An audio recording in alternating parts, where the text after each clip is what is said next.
So we will I'll call our board meeting to order, and we will begin with our Pledge of Allegiance and welcome our Benny Hoven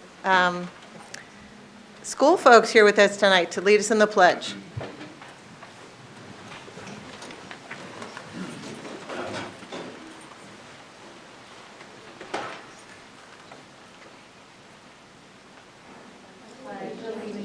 To the flag of the United States of America and to the republic for which it stands, one nation, under God, indivisible, with liberty and justice for all.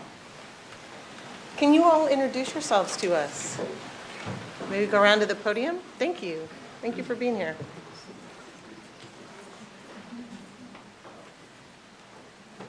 They're so serious.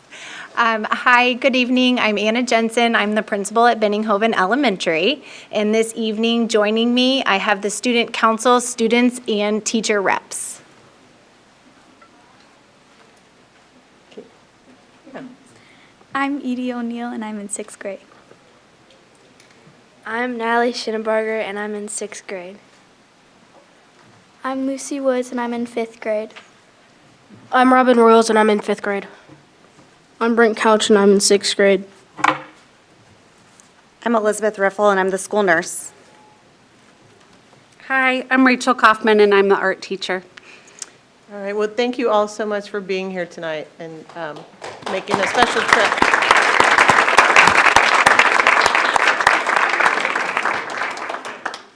Before we get started, I think we also have, do we have any students any high school students here with us tonight for a course?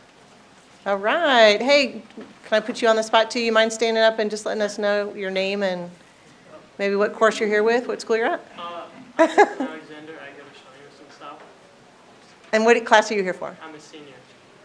I'm sorry, and what class? Senior. Okay. Oh, here? Uh-huh. Oh, medical health. For medical health. All right. Thank you. And I'm Hannah Law. I'm from Shawnee Mission Northwest, and I'm here for American government. okay, great. Thank you. Who's next? I'm Ella Siebold. I'm from Shawnee Mission Northwest, and I'm here for American government. All right. Welcome, Ella. Would you mind? Yes, please. My name is Caleb Oglesby. I'm from Brighton Academy, and I'm here for government. Great. Thank you, Caleb. I'm Michael Reeves. I'm from Shawnee Mission Northwest, and I'm here for government. All right, Michael, great. All right. Thank you all for being here. You're welcome to stay the whole time. All right. I need to seek a motion to adopt our agenda if there are no changes. So moved. Goodburn. All right. Second? Second, Borgman. All in favor, say aye. Aye. Hi. Opposed? Motion carries 7-0. All right, we have several minutes from our public comment and executive session and board meetings. That's items 1.4 to 1.9. Unless anyone has changes, I'd like to seek a motion to approve those agenda items in one. So moved. Hembry. All right, second? Second, Alfie. All right, all in favor say aye. Aye. Opposed? Motion carries 7-0. That brings us to the communications. Superintendent's Report 2.1. Dr. Hubbard. Yes, thank you. 3 teams of Shawnee Mission Engineering students earned awards from the National Aeronautics and Space Administration Hunch Project. This is a program that involves students in designing prototypes in support of future spaceflight. Luis Montanez and Samantha Heron, Shawnee Mission North seniors, were named finalists for their lunar work table design. They were invited to Houston to participate in a final design review before professional engineers decided if their invention might work in space. A team including William Calhoun, Shawnee Mission West Senior, and Jerica Lara, Shawnee Mission North Senior, and a team including Kyle Bandelier and Price Peterson, both of Shawnee Mission North Seniors, were named semifinalists. These engineering signature program students are taught by Greg Teal. This is a very exciting week in the Shawnee Mission School District. It's time for the Research and Develop Forum. Student Showcase Open Houses welcome everyone from 4 to 7 p.m. on April the 25th through the 27th here at the Center for Academic Achievement. Attendees will get to see student projects in the areas of science, technology, engineering, arts, and career and technical education. There also will be music performances by student performers from across the district. The next Great Idea competition will take place on Saturday, April the 29th. This competition gives students a chance to pitch ideas to judges for a chance to win cash prizes and turn their ideas into reality. Community members and supporters are welcome to view the pitch competition from 9 to 11:30 a.m. on Saturday, April the 29th, here at the CAA. The competition will also be live streamed from the district website. We extend sincere appreciation to the Rainier family for their generous support for the R&D Forum. We are thrilled that several animation signature program students were honored for excellence in the animation in the Imagine Media Film Festival. The following students earned a top 5 recognition from a panel of judges. Emily Roca for 3D environment entry. Kylie Bodorf, sorry Kylie, I need to check in with you and get that spelling. And Rosalind Carl for 2D character animation entries. Cade Harrington for 2D animation entry. These students are taught by Brian Johnson and Enza Ketchum. Ketchum was also recently selected to attend the Disneyland Teacher Appreciation Days for the Disney Imagination Campus event. She was one of only 100 teachers selected nationwide.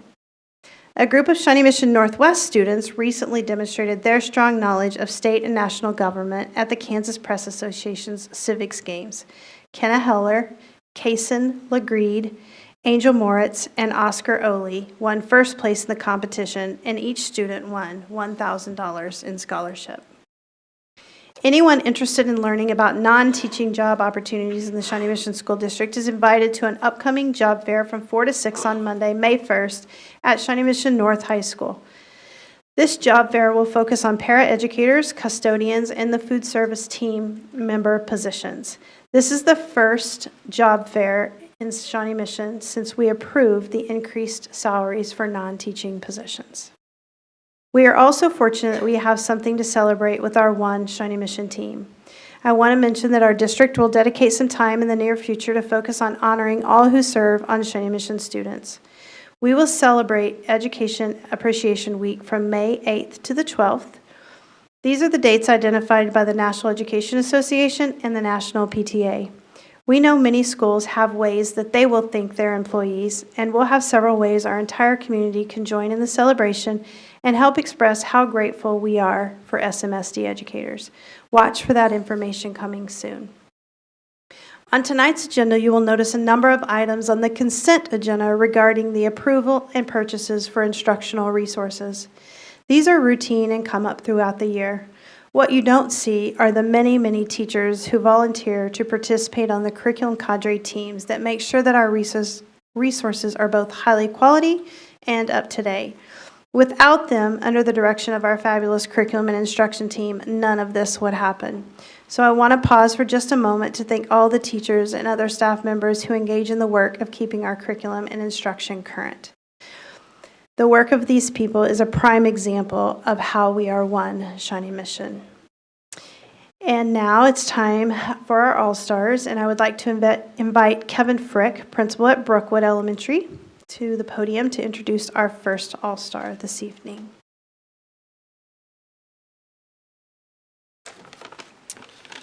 Good evening. Let's see if this a little bit. Good evening. My name is Kevin Frick, principal at Brookwood Elementary. First off, thank you so much for taking the time to honor all of the employees in the district. The All-Star Awards, one of my favorite things to kind of watch on the board recaps, and just give me the opportunity to thank Megan Alexander personally and publicly is just something I really appreciate. So thank you so much for that. I was going to start the night off with the Hall & Oates tribute song lead-in, but I asked Megan if I could do that, and she said hard pass, so can't do that tonight. So Shelley, I'm sorry. I know I promised you music and fireworks, but not tonight. With Megan, you have to start with her tremendous heart and her work ethic. She pours herself into everything that she does and takes pride in her work. Regardless of what's going on in the office that day, and there's always a lot, she takes time to help people, and specifically kids. She loves having lunches with the kids. You'll see her sitting crisscross applesauce on the ground, playing dinosaurs, playing games, pretty much whatever it is to get a smile out of somebody. I think back to COVID. I know that's a lot of PTSD for some people, and it's hard to talk about, but We all learned a lot about ourselves during that time. It was a difficult time. There were a lot of challenges. And regardless of what was thrown out during that time, she always helped me problem solve. She wanted to figure out how to make things work for our community. And it wasn't about her at all. It was about how can we make our parents, our families feel better about the situation. She's an amazing person. She's a parent in the district. She's an employee in the district. But most importantly, she's just a good person with a good soul who cares about people. We're lucky to have her at Brookwood. And I appreciate this opportunity to publicly thank you for everything that you do for our community, but also for me personally, thank you for what you've done for me and also putting up with me for all these years. So thank you, Megan Alexander. I believe we now have a video I'm going to share.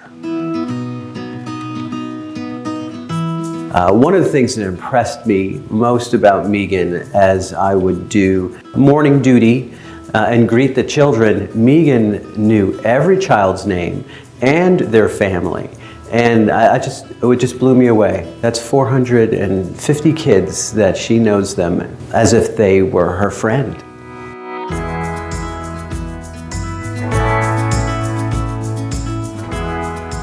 I'm up here a lot just volunteering as a parent, and so I see her interacting with the kids, and it is always just so positive and friendly that I think every student probably knows they can come into the office, get what they need from Mrs. Alexander, feel safe, feel comfortable.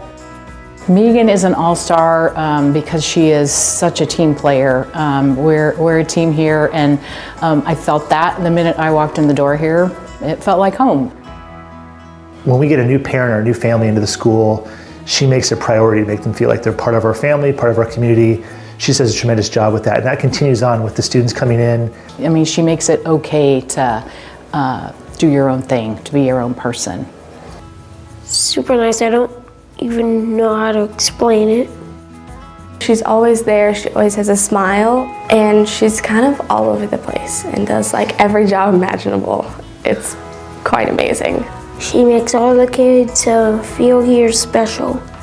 It impacts every little ounce of the mood in this building, and the children reflect what mood we're in for the day. You know, she's a mom, she has 2 sons in the district, and I think for her, she sees this school as just an extension of her family, and she wants to make everyone feel part of it.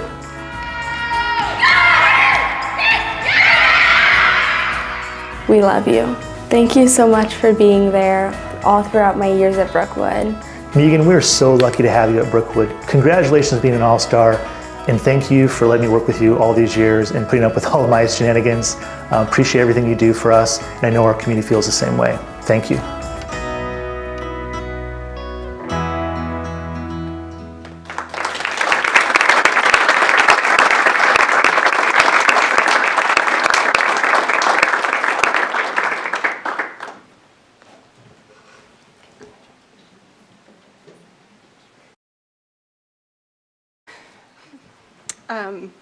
Thank you.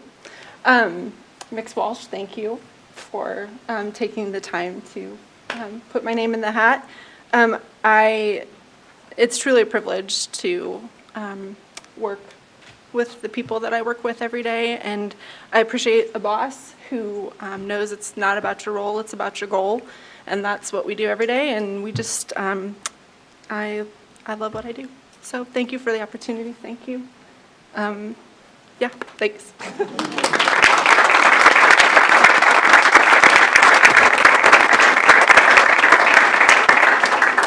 Congratulations, Megan. And Mr. Frick, this is the favorite part of the meeting for me as well, without question. So at this time, I would like to invite Amy Simeonoff, principal at Marion Park Elementary, to introduce our next All-Star. Good evening. Thank you for having us here tonight from Marion Park. I am now going to introduce a 6th grade student from Marion Park Elementary. Her name is Muse McElwin.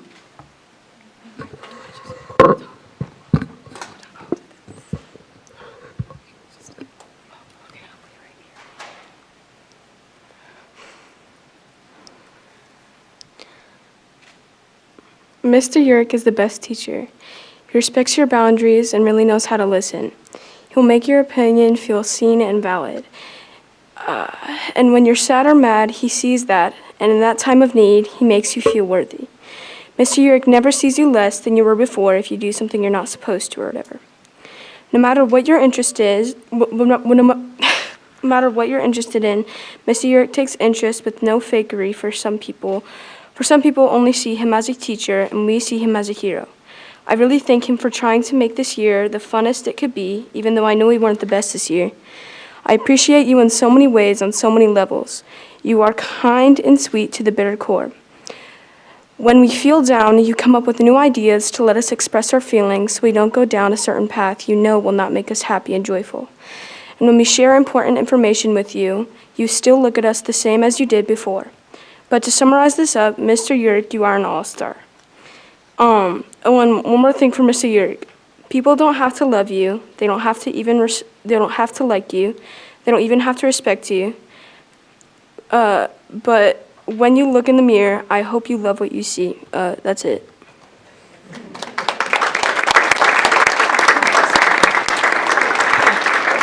Thank you, Muse. Great job.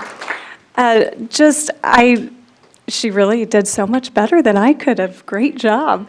But just real quick, I wanted to say, Mr. Urick has just had such an interesting path. He went from being a professional baseball player to a paraprofessional to a sixth grade teacher, and he is just all of those things combined into one phenomenal teacher. We're so lucky to have him at Merriam Park, and I'm so thankful every day that I get to work with him. And now we have a video. Mr. Urick has the ability to really connect with students. They just really look up to him for many reasons. He's an accomplished athlete. He is just also a wonderful teacher, that they look up to.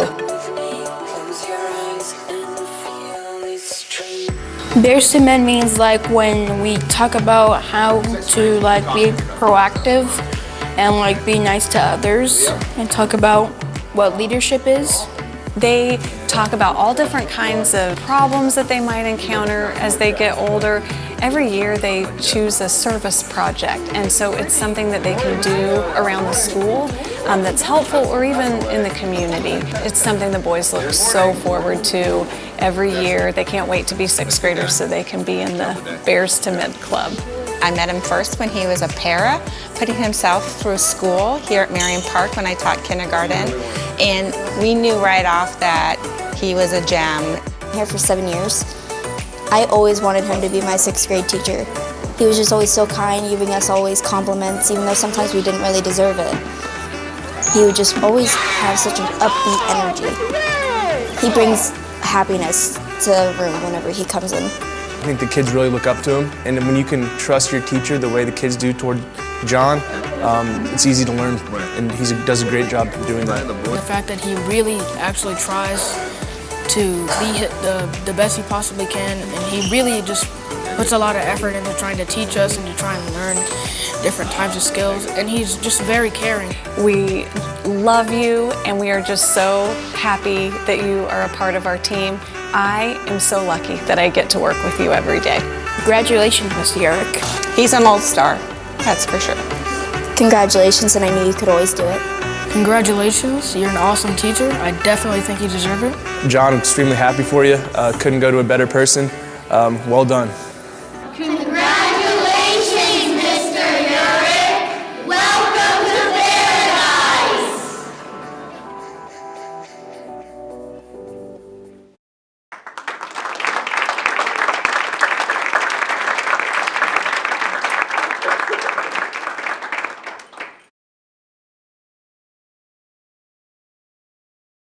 All right, thank you. Well, thank you guys very much. Muse, you might be a teacher wherever you are someday. That was beautifully written. I have no hand in that, by the way. That's all her. But no, very honored to be here. Such a great award. I look forward to watching these as well. Really just appreciate being able to represent Merriam Park Elementary, who gives me the opportunity to lead in a way that plays to my strengths. I have the freedom to have a program like Bears to Men on Friday mornings, where we take sixth grade boys, we feed them some donuts or bagels, and we just try to help develop their leadership skills and help them be their best selves. And hopefully that spills over to the rest of our day in sixth grade. But it's a huge passion of mine to empower and equip young men and to whether it's just teaching them a firm handshake or how to open a door for somebody, it can go a long way. And the coolest thing about tonight is the nomination came from a parent of a former student. So it was just kind of cool to hear that, there's something made a difference in that young man's life, and hopefully the things we worked on can help him in years to come. So thank you guys for tonight, and it's been great. Appreciate it.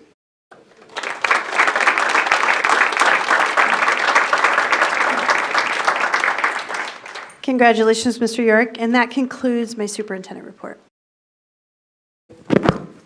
And congratulations to our all-star winners. This takes us to 2.2, our board reports. And Ms. Boyd Nerona, I believe you have a SMAC PTA update for us. Okay.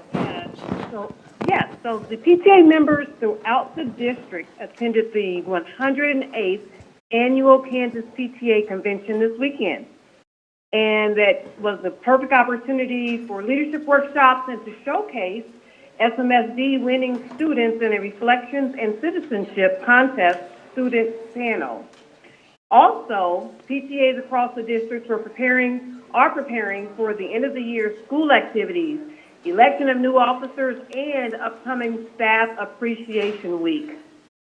Now, SMAC will honor a Volunteer of the Year, so the nominations are open from the community. As most of you all know, this is an annual award in honor of John Balcom, the past SMAC PTA president, who passed from cancer during his term last year and was a passionate supporter of public schools, parent involvement, and volunteering. So anyone is welcome to nominate an outstanding volunteer. Nominations are due July 1st, and you can visit the SMAC website at smac-pta.org for details. Last but not least, the clothing exchange will be open 4 more times this school year, with the last day being Thursday, May 18th from 4:30 p.m. until 6:30 p.m. It will be closed for the summer due to building construction. So for now, you can check the schedule, which is at smacpta.org. Thank you.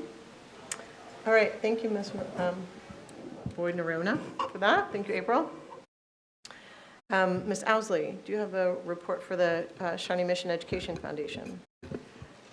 Just briefly, on Thursday, May 11th at 7:30 a.m., if you are up and wanting to join us for coffee for the Corporate Council Coffee, you'll have a chance to meet with students who are looking for real-world learning opportunities and get to learn more about joining the Corporate Council to support the Education Foundation.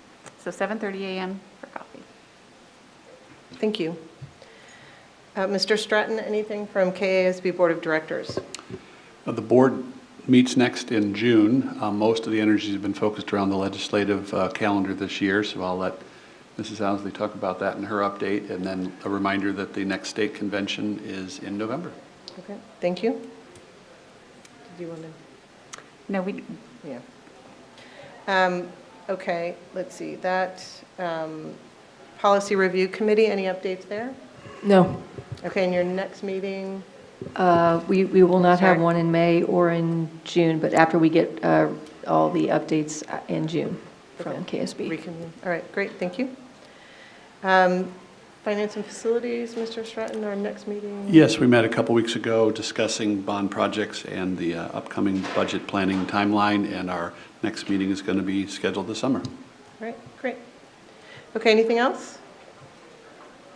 All right, I think that concludes our board reports. Item 2.3, Board Financial Report. Dr. Hubbard. Yeah, so attached you'll find the board report through March 2023, along with the ESSER 3 expenditures. I'd be glad to stand for any questions if you have them. All right. Anybody? I don't think so. That's pretty straightforward. No questions? Thank you. Okay. All right, this brings us to our discussion items. So 3.1, Budget Workshop, Non-Operation Funds. Dr. Hubbard. Yeah, so I'm going to turn it over to Russ Knapp, our CFO, to talk about our non-operating funds. And I would just remind everyone that this is the first of many budget conversations in the next several months. So Russ will talk a little bit more about that. Thank you, Dr. Hubbard, and good evening. So like Dr. Hubbard said, tonight is the first of 2 budget workshops. Tonight we're going to discuss non-operating funds, and then at the May 8th board meeting, we'll discuss operating funds. During the budget development process, the building needs are assessed to allocate financial resources to support the district's strategic plan. I often talk about, next slide, Shawnee. I often talk about operational and non-operational funds. Our operational funds go to the running of our daily operations, so salary and benefits, utilities, student transportation. Tonight we're going to focus on non-operational, which usually goes to the purchase of equipment and maintaining our buildings. You've seen this slide before. We like to break close to about 40 funds into these different groups. Tonight we're going to talk about the capital outlay fund, the bond debt fund, flow-through, and self-supported. Each one of these groups or fund are allowed by state statute and are restricted for the specific purpose that are listed here. And we'll work our way through these funds as I go through the presentation.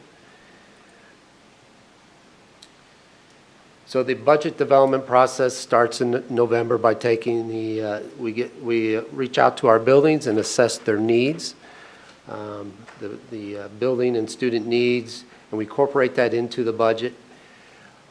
In December, we do our student enrollment projection, and then we come up with our first draft of what our revenue will look like for the next year's budget.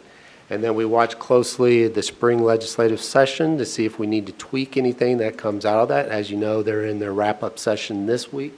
A lot of those decisions that will be made this week will impact the operating funds that we talk about on May 8th. So we're going to keep a close eye on what transpires in Topeka this week. Then in January, Dr. Schumacher and his team, they meet with all the building principals to assess the staffing needs at the buildings. 84% of our budget is personnel, so that's a very important process that Dr. Schumacher goes through. They look at the projected enrollment for the future year and staff accordingly. So now we're at the point where we're finalizing different lines of our budget, the utility, the student transportation. We're waiting patiently on our health insurance renewal premiums, which is a big part of our budget. We hope to have those in the next week or two that we can incorporate for May 8th. That brings us to tonight, the April workshop, and then the May workshop. Assess valuation. A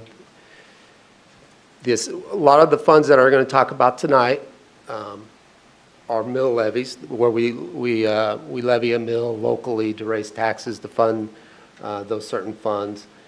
So the assessed valuation has a huge impact on those. Our preliminary estimates that we received from Johnson County Assessor's Office shows us going up 9.5%. Again, those are all preliminary numbers. The Assessor's Office will give us a number in June that we build our budget on, and then they finalize it in October. So when the assessed valuation goes up, that allows us to lower that mill levy and still generate the tax revenues needed to support that fund. So one of the major funds we're going to talk about tonight is the capital outlay fund. That is used to purchase the equipment and maintain our buildings. That is all local taxes. State law allows us to go up to 8 mills, and we are at 8 mills. That's going to generate about $42.2 million in taxes to fund the capital outlay. With that and some other miscellaneous revenue, which is usually the interest or if we surplused any property. And then also we have our trade-in of our Apple devices. We're currently going through another refresh this spring, so we think we'll take in about $2.4 million there. With all that being added up, we think we'll have about $65.3 million in available budget for capital outlay next year.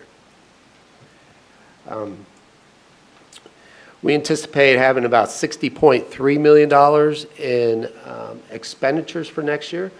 2.2 will go for schools and departments to buy equipment out to support their classrooms. Technology, 3.2, that's a lot of equipment and software that we purchased through our ICT department. Operation and maintenance, 12.7 million goes to a lot of the cycle projects and to run the day-to-day repairs out in our buildings. And then our salary and benefits line is up to $9.6 million. That's our skilled maintenance crew and $4.5 million worth of custodials. That's something that we put in we phased in over 2 years according to our strategic plan. Apple lease payments will be about $7 million for next year, and then that leaves us about $25.3 million unallocated at this time.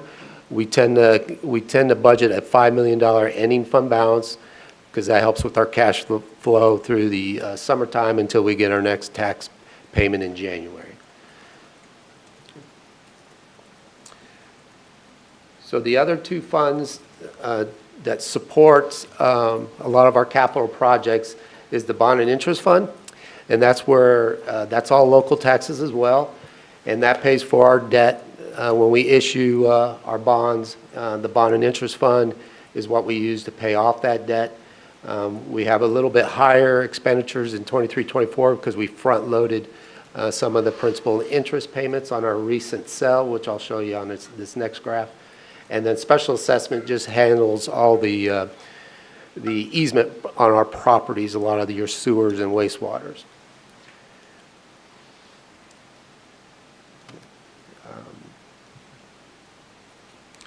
So this chart you've seen before. This is our bond and interest debt schedule. It's up to date. We just did a sale of general obligation bonds in March.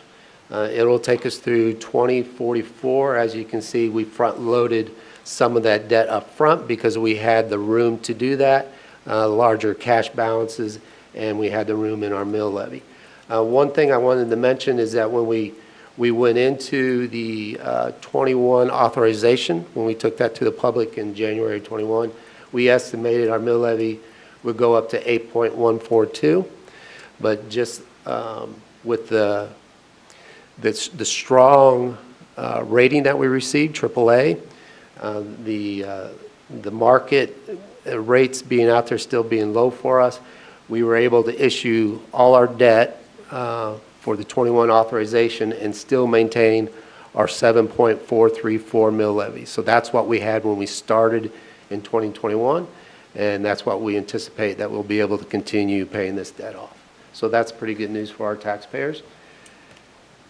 This slide, next slide, thank you, Shelley, is where we're at currently with our 21 authorizations. So we issued the 21A bonds immediately in the spring of 21. We have either spent or encumbered all of that money at this time. And then we just recently sold our second round of bonds in March.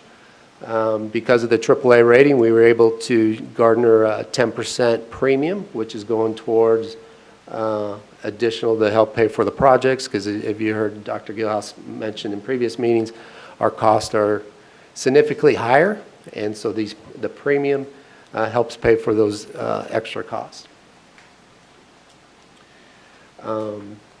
I added this slide because it's relevant to that we're just sold our bonds in May. These are both good news. So I sat with Chris and we were able to invest in a CD ladder that matched our drawdown of our proceeds to match our construction projects. So we were able to invest close to about $138 million of those proceeds and generate another $5.7 million in CDs over a one-year period. You can see the rates were 4.6% to 5.29%. Again, we haven't seen rates like that in 10, 15, 20 years. So a little bit of the interest rates being where they are to generate that $5.7 million. And then selling the bonds in March. We always have to go through a rating, and we did that again in March, and Moody's did that rating, and it came back as AAA. Some of the strengths that they mentioned were the strong economy, of Johnson County as a whole. That's 30% weighting. The financial performance was strong, and that's the performance of the district, and often that focuses on your fund balances, and they look at the operating funds, capital outlay, and the bond and interest. And there's a quote there directly from the report that the operating fund reserves are sound, having improved in fiscal year 21 and 22. So that's 30% of the weighting, and that's something that we control, and we've done a good job of that over the last couple of years. Long-term liabilities is just our bond debt. And then one of the weaknesses that they mentioned that's not really in our control at all is the school finance formula. The finance formula caps your capital outlay, your bond and interest, et cetera. So they give that's a 10% weight, and they score that lower. But again, but that's just the nature of Kansas school financing.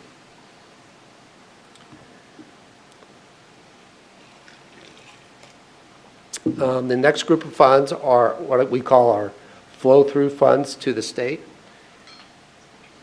There's only 2 of them right now, so the cost of living actually runs through our weightings, but it's a flow-through because it's all local taxes. There's no state aid on this, so the cost of living is at 5% of your general fund weightings, and that's all local taxes. We collect that and we submit it back to the state, and then in turn we get general state on that. So that's why that's a flow-through. Capers, that is the state's portion of capers that they give to us, and then we turn around and give it right back to them. And so those are the 2 flow-through funds. Then we have a group of self-supported funds, and we call that self-supported because they usually have either a revenue stream that is dedicated to that fund. These are all restricted for a specific purpose. They're all allowed by state statute. As you can see, food service is probably the largest one there, and we support that through meal lunches and the federal meal reimbursement plan. And the other large one that we're going to talk about a little here on the next slide is the Instructional Resource Fund. That goes to purchase all of our resource materials that we provide out in the classrooms. So last year we brought to you a need to get our balances higher in our Instructional Resource Fund, which is what we used to call our textbook revolving fund. That's what the state calls it. So we implemented last year $60 instructional resource fee back to our K through 6. So this is the first year we've been collecting that. And 7 through 12, we increased it from $80 to $100. So we're in the first year of that, collecting that. As you can tell, by 24-25, we're still looking at a deficit of $174,000 when we purchase the adoptions for 23-24 and 24-25 that are planned expenditure adoptions. So the green bar represents the transfers from the operating funds. And so one of the things that, in the pandemic, we've had a lot of savings from, unfortunately, vacancy savings, but that allowed us to run a little bit larger surpluses through those years, and we were able to transfer into the Instructional Resource Fund to help support that. We most likely will have to continue that until we can get the balances as such that we can plan to purchase those textbooks out 2 to 3, 4 year time frame. So we know what those cycles are because they tend to be run on a 6-year purchase plan, and it's a hard 6 years. So when that subscription ends in 6 years, we have to renew it. We have to come up with another $3.5 million to buy those. So that's the dilemma with the Instructional Resource Fund, and we got to get the balances high enough. So we have to do that with the transfer in, and then hopefully we can get the instructional resource fees collected enough to sustain that fund.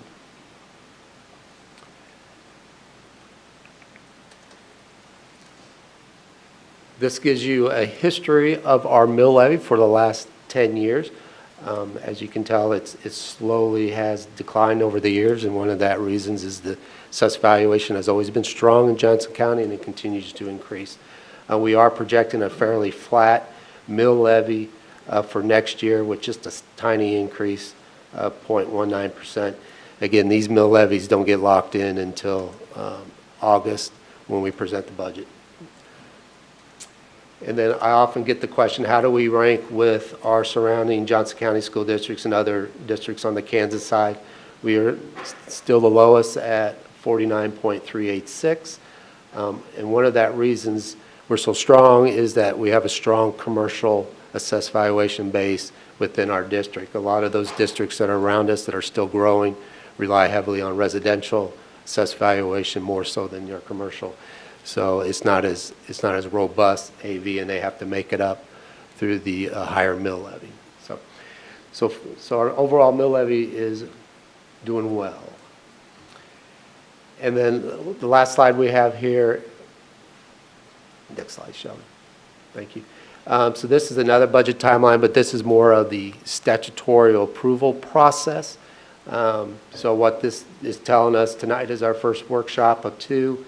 We'll do operating on May 8th, and then there's the remaining part of this timeline is all statutorily driven, that we have to get board approvals and publications in the newspaper and bring the final budget to you on August 28th for your approval. And that concludes my presentation. I would like to thank Allison Starosky, who is our budget manager, who puts all this together and does a great job. And I'll stand for any questions. All right, thank you. I'm going to look up and down the dais. Do we have any questions? Ms. Borgman? Mr. Knapp, thank you to you and your team. I appreciate it. I think I talk about this every year, but I think it's worth repeating and making sure our public understands and knows the transparency that's involved with our budgeting and accounting for, every dollar and every penny. Can you talk about just a third-party audit and what that Moody's rating, the AAA rating means? I mean, it sounds to me like that would be equivalent to a student getting an A+++ on a project. You bet. So the AAA rating is the highest rating you can get. We've been to AAA for close to, well, ever since I've been here. I've been here 24 years, and we've always been at the AAA rating. So what that does for the district is it makes your bonds more marketable out on the bond market when they go to sell it on that particular morning. So what it does is it drives competition. So different financial accounts, our financial companies are bidding on our bonds, and the more that the competitive bids that you get, it drives down that interest rate that we have to pay back on those coupons, which lowers the amount of interest that we have to pay on that debt. So you can issue a lot cheaper debt on our behalf, and then it doesn't cost as much to pay that off over the 20-year period. Mm-hmm. And I appreciate also the mention that part of that is due to just the amount of reserves that we have. Just, in a worst case scenario, we are able to pay our bills essentially. Yeah, for this purpose, they want to make sure that if something changes with that bond and interest fund, you have enough in your operational fund and or your capital outlay fund to continue to pay that debt. Yep. Thank you. Yes. All right, thank you. Yep, Ms. Embry? Thank you. I appreciate Jamie and we always have certain things we hit on, and one of the things I always ask about is the process that happens before the budget gets to this spot, before the board, recognizing there's 6 months of work that goes on before tonight's workshop. I just wanted to clarify where in that sort of budget development process, if I were, say, a teacher that needed a new 3D printer for my robotics lab, I'm just picking an example, how that would come to be within this budget that's before the board tonight. You bet. So that particular example would be capital outlay fund. So we have a process that we do in January that we reach, that the buildings are all allocated an amount from the capital outlay fund to purchase equipment for their building and in the classrooms. And so they would place that order in January. go through approval process, and then we would purchase that over the summertime and hopefully deliver it to them at the start of the next school year. Is it typically a free-for-all, or I'm guessing there's more desire for more equipment than what each building has budget for? Well, we allow the building administrators to handle that. So a high school, for example, gets $50,000 to order equipment just for their PE classrooms, their vocational classrooms, et cetera. And then they run some type of a process at their building and prioritize their request. Got it. I appreciate it. Thank you. Okay. I'm going to jump in case somebody else does.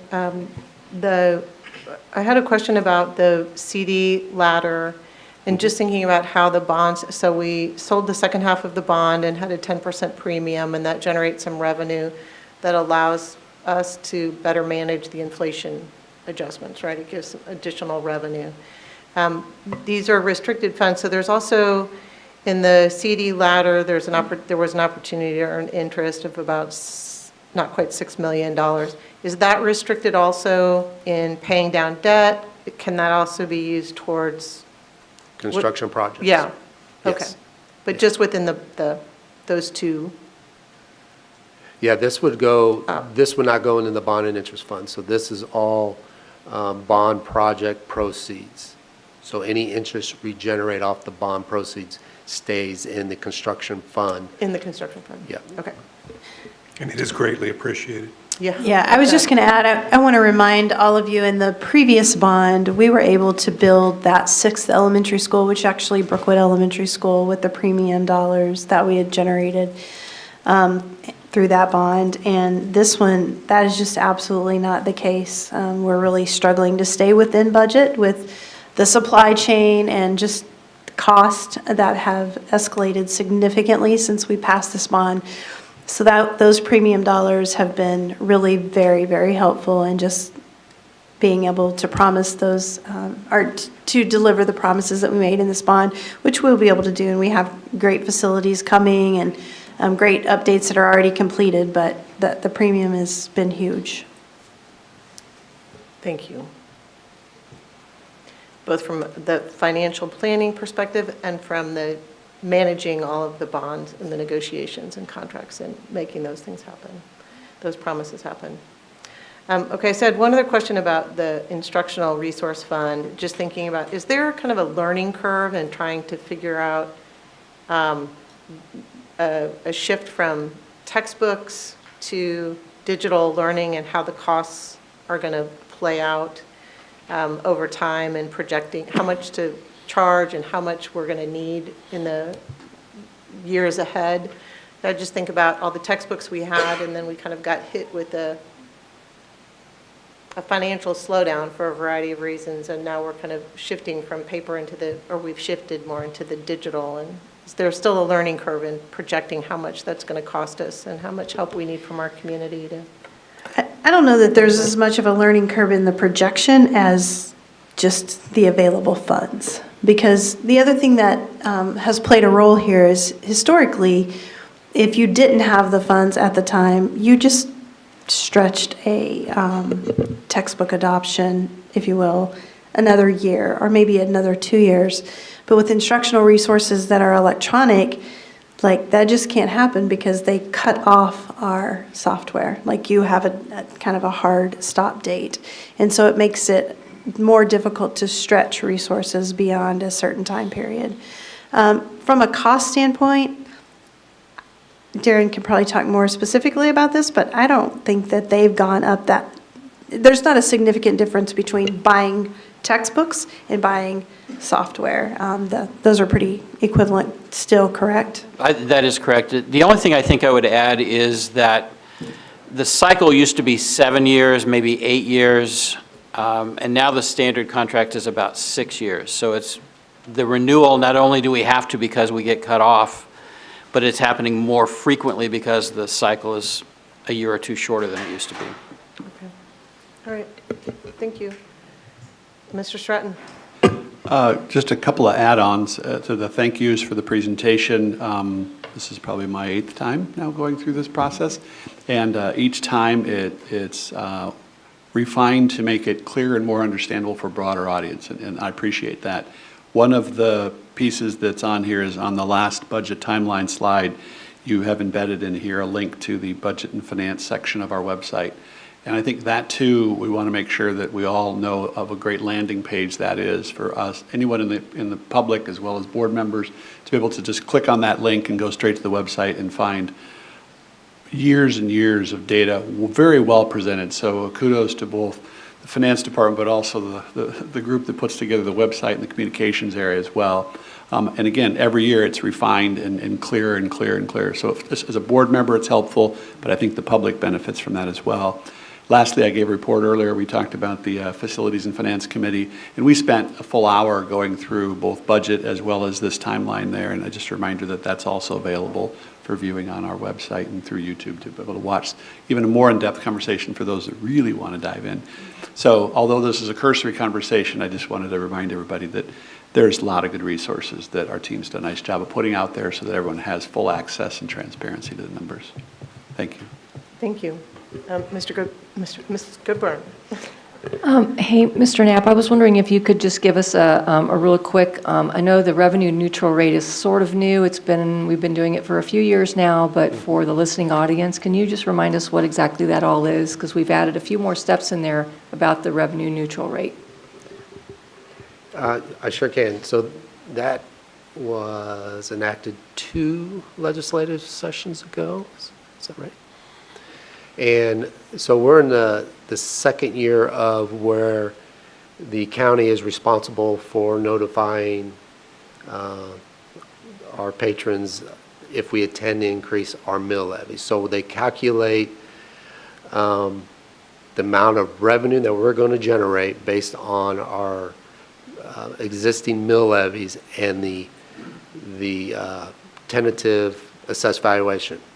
And so if we're going to increase it beyond that, we have to notify our community that we're going to do so, and we have to get board approval, and then we have to present it to the community in a publication newspaper and have a hearing on that as well. I remember last year, I think that actually as a taxpayer in Johnson County, I got something from the county, and it had all of the different entities listed on that, and what if it was going to go up, and then also like the meeting date that was set for the revenue neutral hearing. Do you remember that too? Yep, that's correct. Let's get those. Yeah. Okay. City, counties, and school districts all have to participate in that. Okay. Thank you. All right. And I guess one last piece, I'm going to look at you, Dr. Hubbard. We post our publication notices of hearings in the Kansas City Star because there is a requirement. It's our local paper, but there's a requirement that there's a print, right? That it's a print. Yes. Yes. Paper. Okay. I would also just like Russ talked about the needs assessments that we build, and so I just wanted to say thank you really quickly to our building leadership teams who spend a lot of time on those building needs assessments, just analyzing needs from data to staffing to facilities, additional personnel that they like to request. And while we can't meet everything in the needs assessment, we would love to, but that's just not an option. I do appreciate the time that those building leadership teams spend on putting together the needs assessments. And then also just a thank you to the board for adding your portion to the needs assessment, the building needs assessments. And so we just finished those up this past week. We're just doing one more last edit check on them.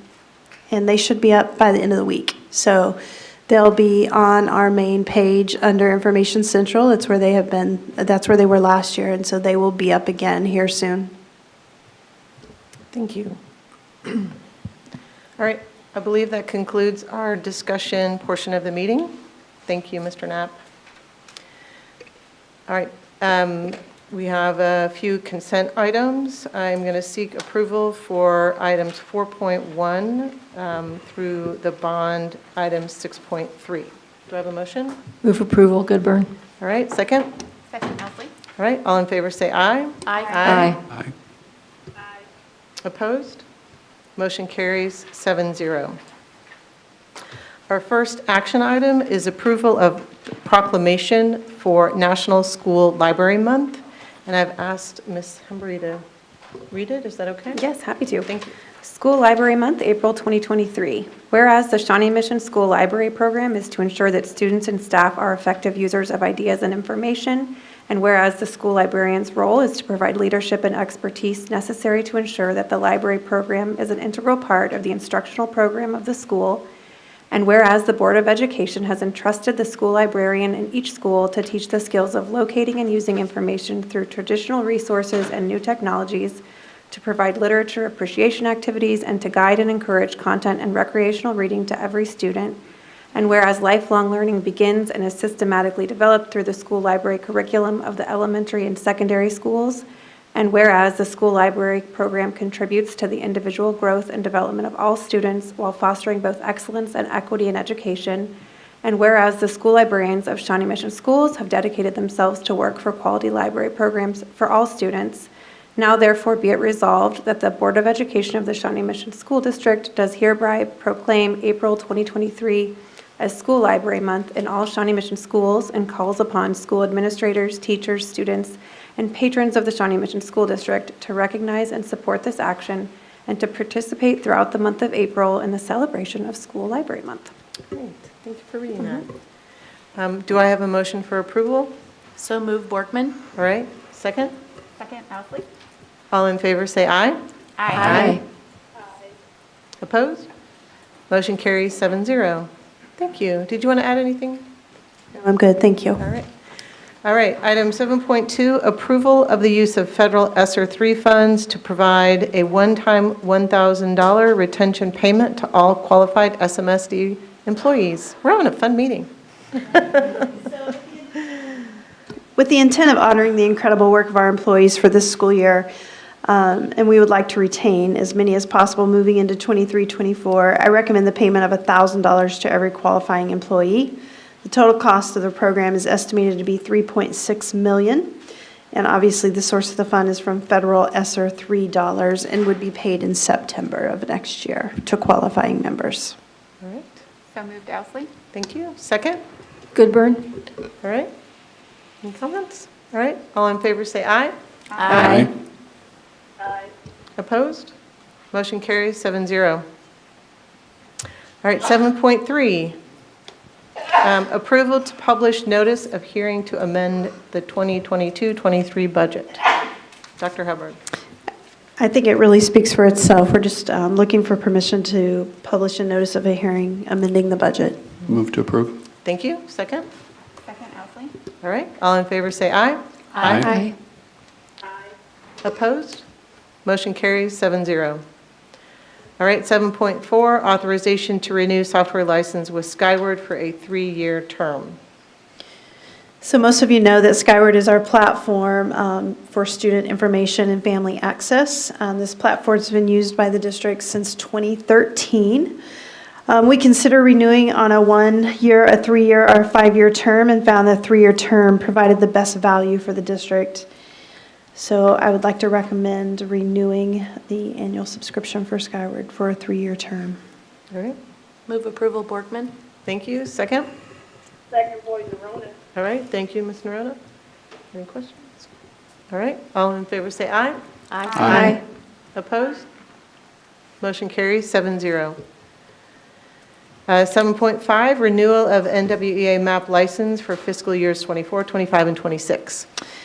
So I'd like to recommend the approval of the purchase of the MAP license from Northwest Evaluation Association for 3 years, the school year of 23-24, 24-25, and 25-26. We use this annually, given 3 times a year to not all grade levels, but many grade levels throughout the district, 3rd through 6th grade, 7, 8, 9, and then K2 for primary MAP. I didn't know we did primary. Missed that. Dan, correct? Right. The name is still MAP growth, so. Is that new? It has a different name now, but it is primary MAP. Yeah, it's actually just the MAP growth assessments currently, so they've actually changed the names. Yeah. Okay. So I just dated myself. Currently grades K through 9. Okay. All right, do I have a motion? So move, Borgman. All right, second? Second, Hembry? All right. All in favor, say aye. Aye.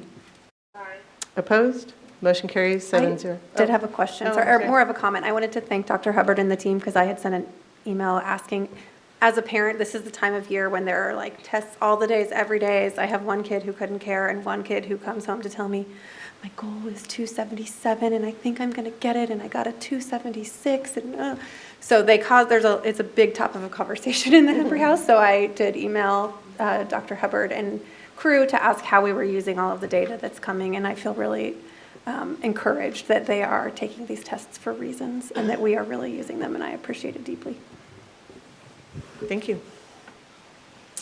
All right, 7.6, authorization to contract with Cisco Kansas City for prime vendor food services. So yes, we have used Cisco as a prime vendor since 2017. We did put out an RFP for prime vendors that could supply various food services and supply items. We did publish this and advertise it, and Cisco was the winner. So I'd like to recommend using Cisco as our prime vendor for 12 months, and then it can renew up to 4 additional years in this particular contract. Okay. Do I have a motion? Move approval, Goodburn. Thank you. Second? Second, Owsley. All right. Any questions? Okay, all in favor say aye. Aye. Opposed? Motion carries 7-0. And our final action item, 7.7, phone and WebEx systems enterprise license agreement. Dr. Hubbard. Yeah, so I'd like to move that we renew Cisco Flex Enterprise License Agreement. This ELA includes all licensing, maintenance, and support for the district's core communications system, including voice and internet protocol telephone system. It also is our WebEx platform that we use to collaborate on a regular basis. It's a capital outlay expenditure, and it's part of the district's technology infrastructure refresh plan. All right. Do I have a motion to approve? Move approval, Goodburn. Thank you. Second? Second, Owsley. Okay. Any questions? All right. All in favor say aye. Aye.